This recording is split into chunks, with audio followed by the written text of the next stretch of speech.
북한의 오물풍선 도발에 우리 정부가 대북 확성기 방송을 다시 시작했습니다. 당분간 남북 심리전 긴장이 고조될 것이라는 전망도 나오고 있는데요.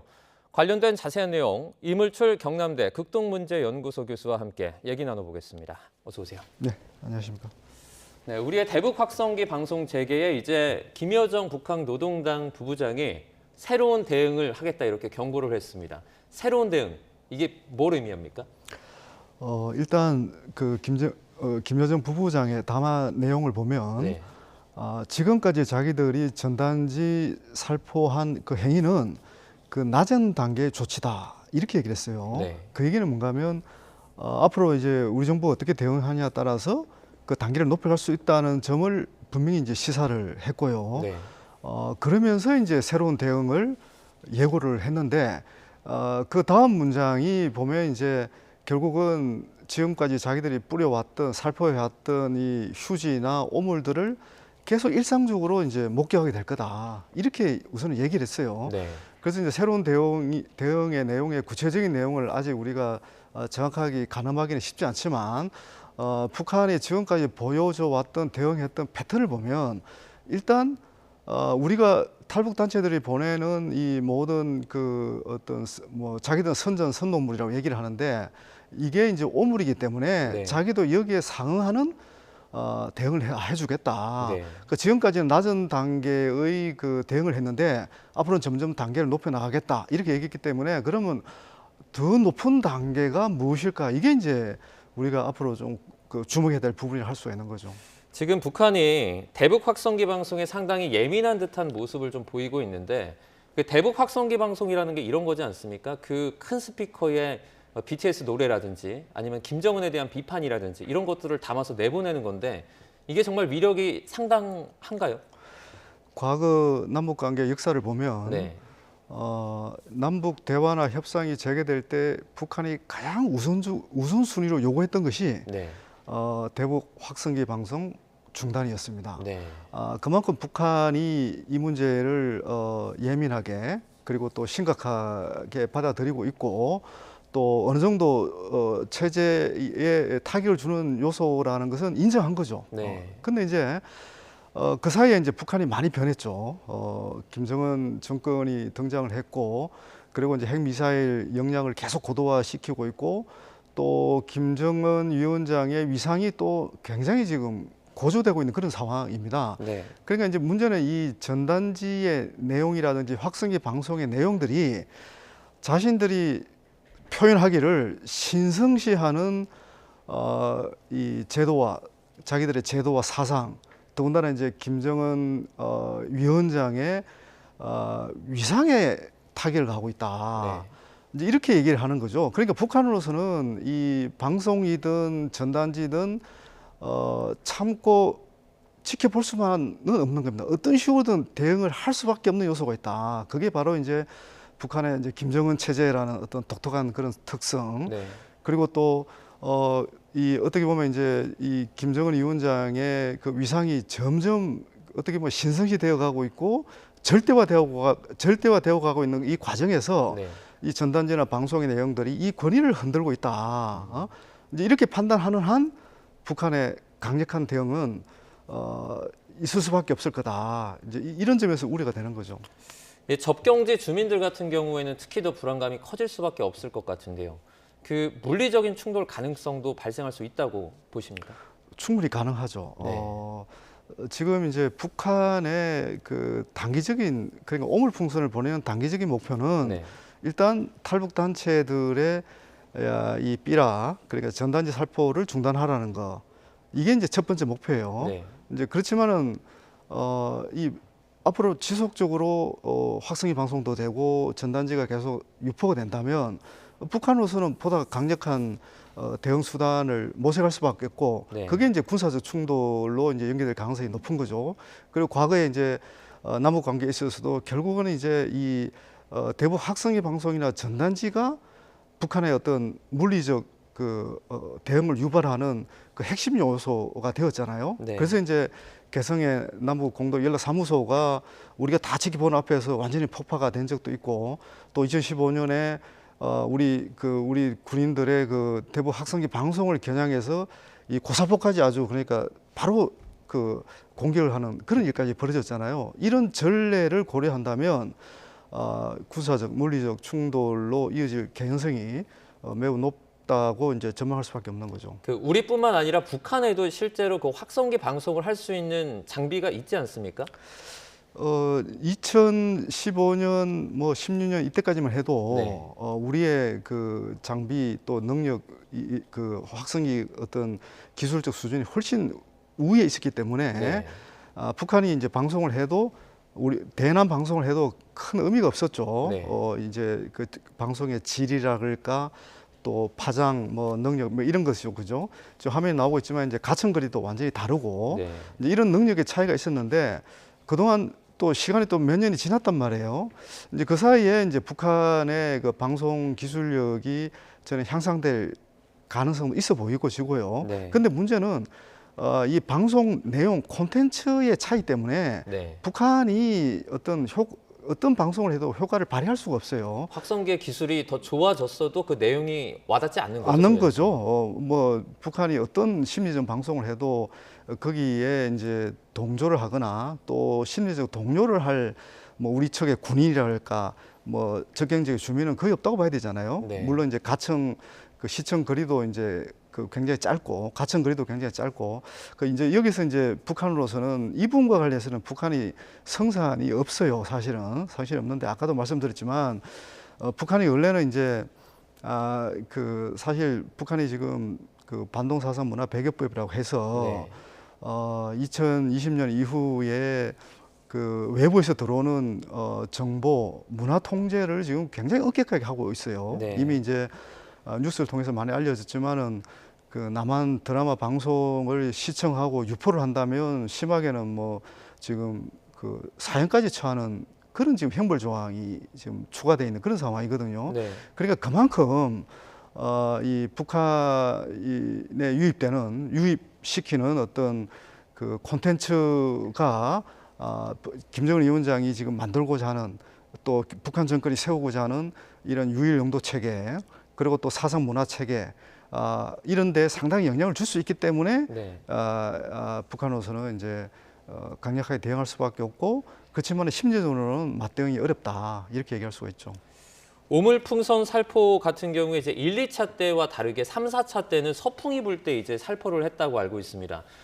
그냥 생각해 봤을 때는 바람이 조금 바뀌면 살포를 하면 될 텐데 이렇게 좀 무리하다고 해야 될까요? 효율이 떨어지는 살포를 한 이유는 어떻게 됩니까? 김여정 부부장의 담화 내용을 보면 자기들이 그 풍선 기구를 1,400개를 띄웠다고 하더라고요. 네. 그걸 유포를 했는데 우리 군 당국에서는 이제 한 300여 개, 310개 정도밖에 이제 발견이 안 됐다. 그 나머지는 다 이제 남쪽 지역에 이게 낙하가 안 된 거죠. 네. 다른 거죠. 뭐 한마디로 낙하 효율이 굉장히 떨어진 것은 분명해 보이는데 어떻든 북한 입장에서는 계속해서 이제 그 자기들이 남쪽에서 남쪽에서 날려오는 그 전단지의 숫자, 건수 여기에 철저하게 비례해서 자기들도 맞대응하겠다고 공식적으로 얘기를 했거든요. 네. 그러니까 이제 그 우리 탈북 단체들이 보내는 그 어떤 전단지의 숫자 이런 게 중요한 게 아니라 실제로 네. 북한에서 발견되는 그 양, 그 건수에 따라서 자기들이 대응을 하겠다 이렇게 얘기를 했고 또 적시적으로 대응을 했다고 얘기를 했기 때문에 그런 맥락에서 아마 조금 무리하게 오물풍선을 날린 게 아닌가 이렇게 뭐 판단할 수 있을 것 같습니다. 일각에서는 지금 북한이 오물풍선을 살포하면서 관련된 데이터를 좀 모으고 있다 이런 얘기도 있습니다. 이 부분에 대해서는 좀 어느 정도 효율이 있다 이렇게 보십니까? 저는 상당히 일리가 있다고 봅니다. 네. 북한이 지금까지 이 군사 무기들, 특히 이제 그 신형 무기 체계를 개발하는 과정을 보면 네. 초기 단계에서는 조금 이 효율도 떨어지고 실패 확률이 높다고 하더라도 계속 이 실험하는 그런 그 느낌들이 있거든요. 그러니까 이게 이제 지금은 이제 오물풍선에 그치고 있지만 이걸 이제 무기화한다는 계산을 한다면 네. 얼마든지 지금 다양한 이제 남측의 대응 방식도 지켜볼 수도 있고 네. 또 오물풍선의 역량을 더 강화하는 그런 새로운 어떤 기술을 개발할 수도 있고 네. 이제 그걸 위해서는 이런 축적된 그 데이터가 굉장히 중요할 수 있겠죠. 그래서 그런 맥락에서 이 오물풍선도 이게 단순히 어떤 심리전 도구에만 그치는 게 아니라 우리 사회의 안보 위협을 결정적으로 가중시킬 수 있는 네. 그런 잠재력을 갖고 있다 이렇게 봐야 되겠죠. 네. 조금 전에 언급해주신 오물풍선의 어떤 무기화라는 것은 이제 오물 대신 폭탄이라든지 뭐 생화학 무기라든지 이런 거를 실려서 내려보낼 수 있다라는 말씀이시죠? 그렇죠. 그거는 이제 뭐 극단적인 어떤 시나리오를 통해서 이제 예상할 수 있는 부분들이긴 한데 네. 남북 관계의 어떤 악화 가능성 그리고 이제 뭐 군사적 충돌까지 전개가 된다면 네. 어떤 북한으로서도 반드시 그 전쟁에서 승리를 해야 될 거 아닙니까, 그죠? 근데 그런 맥락에서 이 오물풍선의 무기화 가능성은 열어놓고 봐야 되겠죠. 정치권에서는 이런 얘기도 나오고 있습니다. 오물풍선이 이제 우리 국민들이 거주하는 지역으로 넘어오기 전에 격추를 해야 된다라는 얘기인데 먼저 여쭤볼게 격추는 할 수가 있습니까? 제가 이제 그 부분에 대해서는 뭐 자신 있게 얘기할 수는 없는데요. 네. 근데 이 풍선이 한두 개도 아니고 네. 수백 개, 수천 개가 날아오는데 그걸 일일이 조준 사격을 한다? 네. 만약에 실제로 조준 사격을 한다 그러면 그거는 거의 국지전 상황이라고 봐야 될 거 아닙니까, 그죠? 네. 물론 이제 그 드론을 활용해서 격추할 수도 있겠지만 물론 우리 군 당국에서 다양한 대응 시나리오를 갖고 있을 거라고 저희들은 믿고 있는데 네. 어떻든 오물풍선의 사격을 가하는 순간 지금보다 훨씬 군사적 긴장이나 충돌의 가능성은 빠르게 상승할 수 있다. 이렇게 저는 봅니다. 예. 교수님이 보실 때는 이제 직접적인 사격이나 이런 것들을 통한 어떤 격추는 좀 가능성이 낮게 보시는 거죠? 그렇죠. 그건 이제 네. 교전 행위에 준하는 그 조치라고 보여지기 때문에 네. 더군다나 그 오물풍선이 오물에 그치는데 오물만 들어 있는데 그걸 격추했을 때 과연 그게 교전 규칙에 합당한 대응이냐 뭐 이런 또 그 비판의 목소리도 나올 수도 있을 것 같아요. 네. 그래서 이제 그리고 오물 안에 그게 또 무엇이 들었을지에 대한 것도 우리가 미리 짐작하기도 어렵고 참 쉽지 않은 그런 그 어떤 북한의 도발이라고 봐야 되죠. 대응하기 쉽지 않은 북한의 도발이라고 봐야 되겠죠. 네. 그 탈북민 단체들이 지금 대북 전단을 살포하고 있지 않습니까? 이것을 좀 제재해야 된다라는 목소리도 나오는데 이건 좀 어떻게 생각하세요?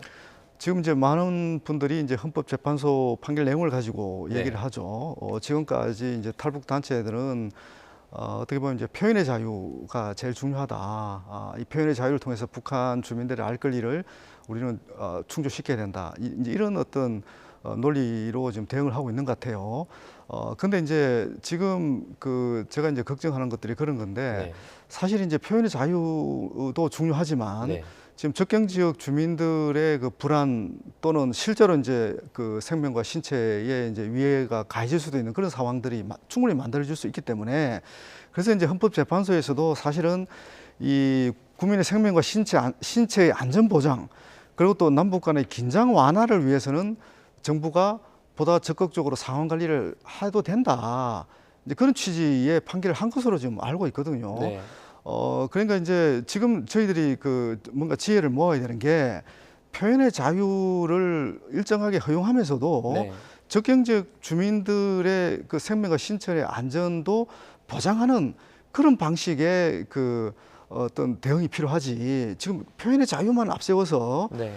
주민들이 불안하고 그리고 지금 접경 지역 주민들만 불안한 게 아니라 지금 그 오물풍선들이 전국적으로 확산이 되고 있잖아요. 네. 그런 점들도 잘 균형을 맞춰서 이 대응하는 그런 지혜를 보여줄 때다. 저는 이렇게 봅니다. 네. 그래서 정부의 보다 적극적인 상황 관리가 어느 때보다 필요한 시점이 아닌가 이렇게 저는 생각을 합니다. 네, 이어지는 질문이긴 한데요. 그 정부가 헌법재판소의 그 판결 결과를 벗어나지 않고도 예를 들어서 뭐 형사적인 처벌이 아니라 뭐 행정적인 어떤 그 대응을 통해서 그 대북 전단 살포를 좀 막을 수 있다라는 의견도 있는데 이건 어떻게 보십니까? 지금 이제 헌법재판소에서 판결을 보면 그 현장에서 경찰력을 좀 더 동원해서 네. 상황에 따라서 좀 적극적으로 개입할 수 있으면 개입을 해라. 이제 이런 그 내용의 취지에 지금 그 판결을 했어요.